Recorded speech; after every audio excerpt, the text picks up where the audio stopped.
मिल सकता है। तो आज हम छोटे कोई दो विषयों पर चर्चा करेंगे। तो एक है बेडरूम और दूसरी है स्टडी रूम। हर किसी के लिए, हर वास्तु में जो कोई व्यक्ति रहते हैं उन पर वो दिशाएं बहुत अच्छी तरह से वहां पे उन पर परिणाम करती है। जितने भी व्यक्ति है उन पर वास्तु में जो दिशाएं है उनका परिणाम होता है। तो हम देखते हैं कि किसको कहाँ पे बिठाया जाए। जैसा वस्तुओं पर परिणाम होता है उसी प्रकार से व्यक्तियों पर भी परिणाम होता है। तो हम देखते हैं कि कमरे किस प्रकार से अरेंज होते हैं, स्टडी रूम कहाँ पे होनी चाहिए, बेडरूम कहाँ पे होनी चाहिए, किचन कहाँ पे होना चाहिए। तो उसके वजह से आपको पॉजिटिव एनर्जी मिलनी चाहिए, ये हमारी मान्यता है। ऐसा देखते हैं कि बेडरूम जो है उसके लिए हमने बात की जैसे कि डायरेक्शंस और एक ब्रह्म स्थान। तो हमारे पास कितने ऑप्शंस है? 8 ऑप्शंस, 8 दिशाएं है और एक ब्रह्म स्थान है।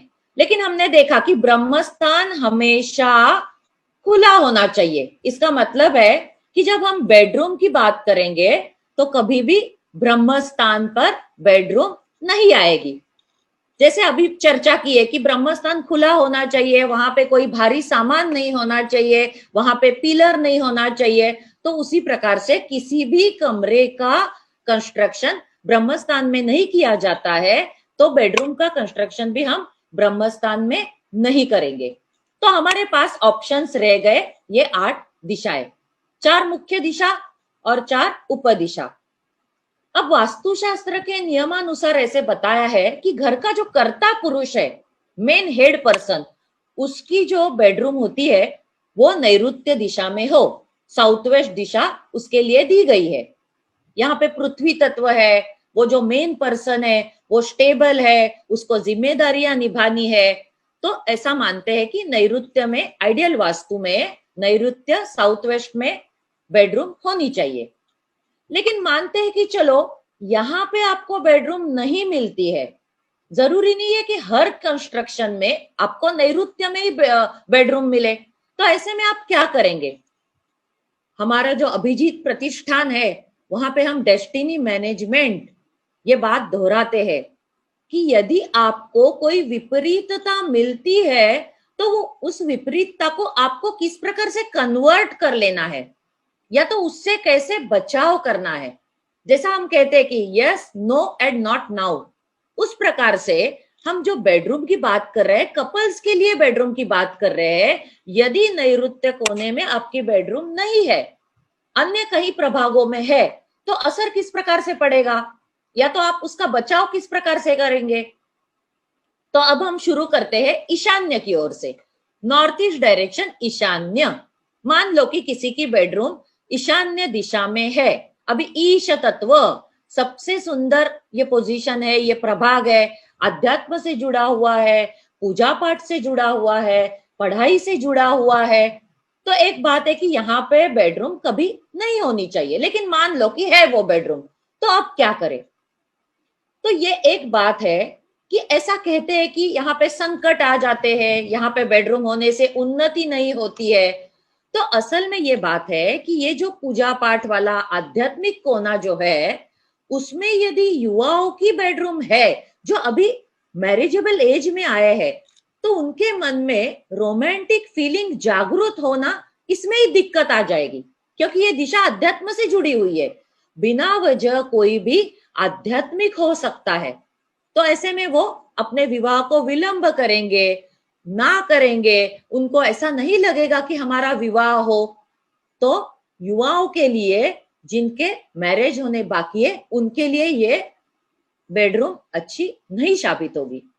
अब जिनके लिए जो कपल्स है उनकी ये यदि बेडरूम है तो इसका एक प्लस पॉइंट ये भी देखा गया है कि यदि कहीं पे भी आपके नाते संबंधों में दरार है, कोई आप में मनमुटाव है, तो ये सुलझाने के लिए, कोई भी वैवाहिक समस्या या कोई भी आम समस्या भी सुलझाने के लिए ये ईशान्य कोना जो है वो बहुत अच्छी तरह से आप यूज कर सकते हो।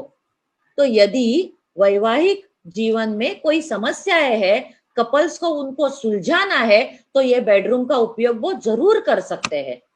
और दूसरी बात यह है कि कोई इंटीमेट फीलिंग आपको निर्माण होनी है तो उसके पहले आप दूसरे किसी बेडरूम का या दूसरे किसी कमरे का उपयोग कीजिए और बाद में ईशान्य के रूम में बेडरूम में आप एंटर हुई। ये भी एक रेमेडी उस पर हम देंगे। तो यह हुई ईशान्य की बात। अब हम पूरब की तरफ चलते हैं। पूरब दिशा सूर्य की दिशा है। आदित्य सूर्य जो रोग प्रतिकार शक्ति देता है, उत्साह देता है हमें, मान सम्मान प्रतिष्ठा वाली ये दिशा है। तो इसमें बेडरूम होने से क्या दिक्कत हो सकती है? बहुत ही शुभ दिशा है हम कहते हैं, क्योंकि पूर्व में खिड़की होनी चाहिए, पूर्व खुली होनी चाहिए। तो इसमें दिक्कत क्या है? तो पूर्व के बेडरूम में एक मेन प्रॉब्लम होता है, यहाँ पे ईगो क्लैशेस होते हैं। आत्मसम्मान की भावना वो कपल में बहुत ज्यादा होती है। तू बड़ा मैं बड़ा, तू मैं, ये बातें हो सकती है।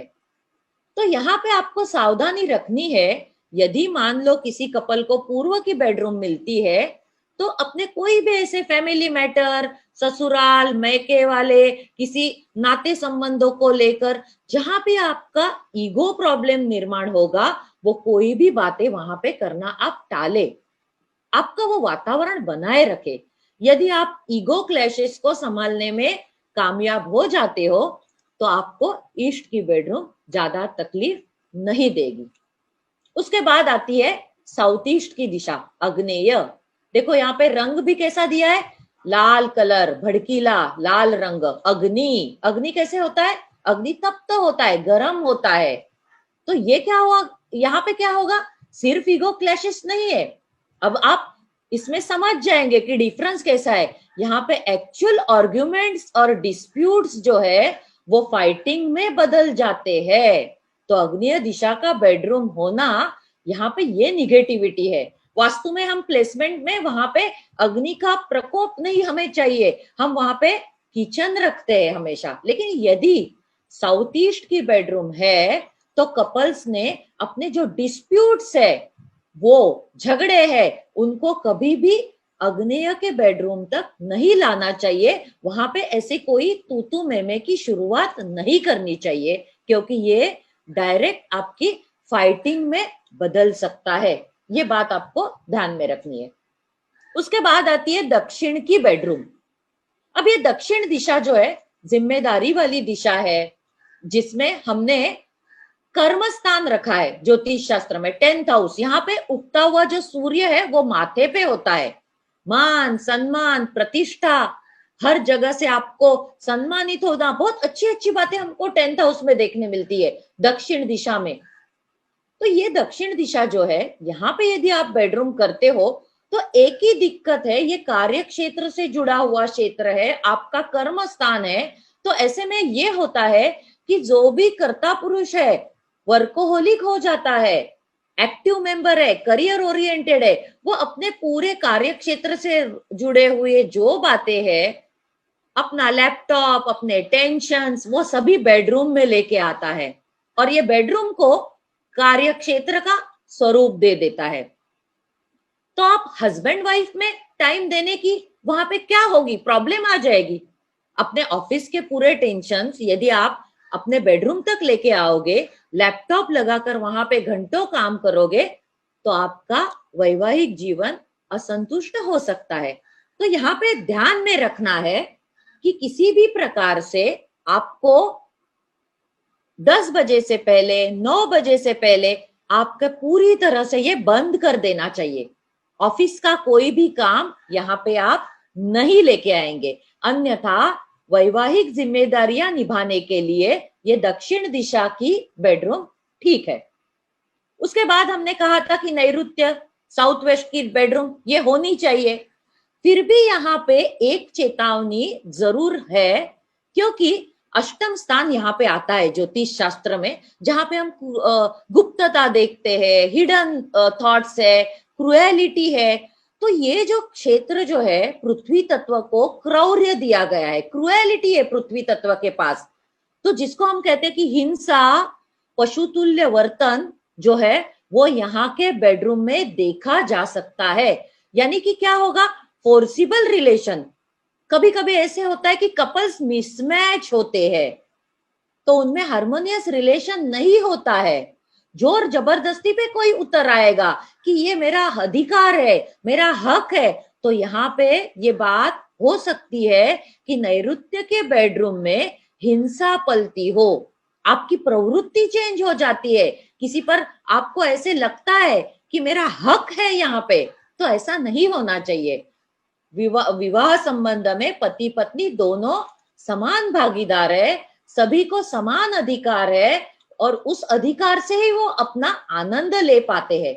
तो यहाँ पे ध्यान में रखिए, मान लो किसी के यहाँ नैऋत्य की बेडरूम है और थोड़ी भी आपको भनक पड़ती है कि ये बेडरूम को जब हम यूज करते हैं तब हमारा एक सॉफ्ट जो नाता है वो कहीं पे बदल जाता है, तो पहली चेतावनी ये है कि ये बेडरूम को आप बदल दे तो ज्यादा अच्छा है।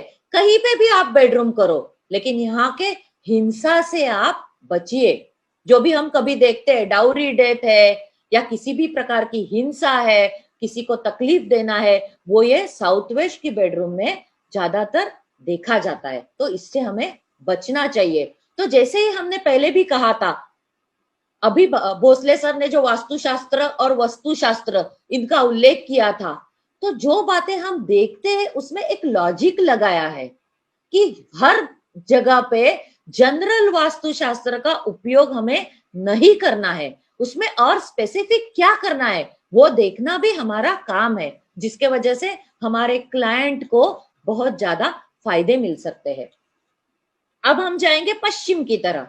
पश्चिम जैसे कि पूर्व दिशा में सूर्य का उदय है, तो पश्चिम दिशा में ये सूर्य का अस्त होता है।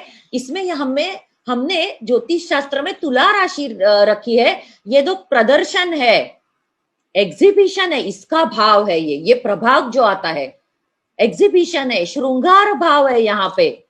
तो वेस्ट की बेडरूम वैसे तो कोई दिक्कत नहीं है, श्रृंगार भावना तो वहां पे होनी ही है, फिर यहाँ पे प्रॉब्लम क्या होगी? तो अतिरिक्त श्रृंगार, जब भी यहाँ पे कोई एक्सेस चीज है तो वेस्ट डायरेक्शन आपके मैरिटल स्टेटस के लिए, वैवाहिक संबंधों के लिए बहुत निगेटिव हो जाएगी।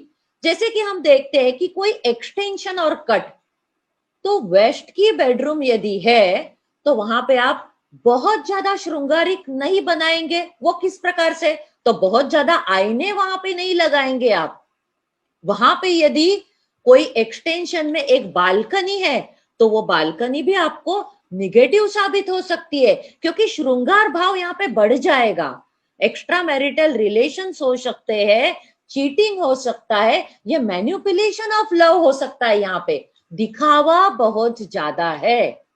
तो वेस्ट की बेडरूम आपको चेतावनी देती है कि यहाँ पे जो श्रृंगार भाव है वो सीमित रखिए, यहाँ पे आईने नहीं हो, यहाँ पे बालकनी वरांडा नहीं हो, तो आपके नाते संबंधों में परस्पर दूसरों का आदर बना रहेगा, एक दूसरे का आत्मविश्वास आप जीत पाओगे और आपकी जिंदगी बहुत अच्छी तरह से गुजर जाएगी। तो वेस्ट बेडरूम जो है वो भी आपको एक चेतावनी देती है। उसके बाद हम आते हैं नॉर्थ वेस्ट की तरफ, वायव्य। वायव्य मतलब क्या? यहाँ पे हो गया वायु तत्व। जो पंच तत्व हमने देखे थे उसमें जो वायु तत्व जो है, वायव्य वायु तत्व, वो कैसा है? वायु तत्व ये चंचल है। वायु तत्व चंचल है, तो ये नॉर्थ वेस्ट की जो बेडरूम है वो आप में चंचलता यहाँ पे निर्माण करेगी। शंकालु स्वभाव जो होता है वो वायव्य में पलता है। तो आपको रिश्ते नाते में ये चेतावनी देता है कि आप एक दूसरे पर शंका जताओगे, वहां पे आपका रिलेशन कैसे रहेगा? बहुत ज्यादा ट्रांसपेरेंट नहीं रहेगा। यहाँ पे हमने पंचम स्थान रखा है वायव्य में, जहां पे प्रेम प्रकरण होने की भी संभावना ज्यादा होती है। तो वायव्य की बेडरूम जो है, नॉर्थ वेस्ट की बेडरूम है, वो आपको चेतावनी देती है। तो आप थोड़ा शंकालु स्वभाव दूर रखिए, परस्पर एक दूसरे के साथ हार्मोनियस रिलेशन बनाए रखिए। उसके बाद आता है उत्तर प्रभाग। अब उत्तर की दिशा भी कैसी है? तो यहां से जो ऊर्जा मिलती है वो भी शुभ ऊर्जा है, जैसे कि ईशान्य है वो पूर्व और उत्तर के बीच में है, तो उत्तर जो है उसमें बहुत अच्छी एनर्जी हमने रखी है।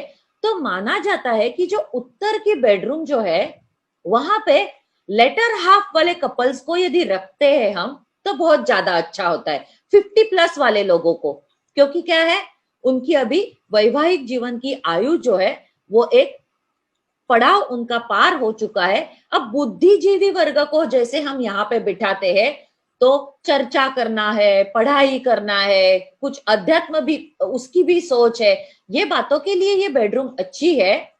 तो न्यूली मैरिड कपल के लिए नॉर्थ की बेडरूम हम वहां पे नहीं चुनेंगे, लेकिन ये रेमेडी की तौर पर यदि आपके घर में थोड़ा एक बड़े उम्र का जो कपल है इनके लिए उत्तर की बेडरूम सही रहेगी। तो अब हमने ये देखा कि हमारे घर में जितने भी कमरे हैं, बेडरूम कहीं पे भी बनाई जाए उसमें से हम पॉजिटिव पॉइंट्स क्या ले सकते हैं, उसमें से निगेटिव हमें चेतावनी क्या मिलती है, इस पर हमें ध्यान देना है। तो हमारी बेडरूम का हम बहुत अच्छी तरह से उपयोग कर सकते हैं।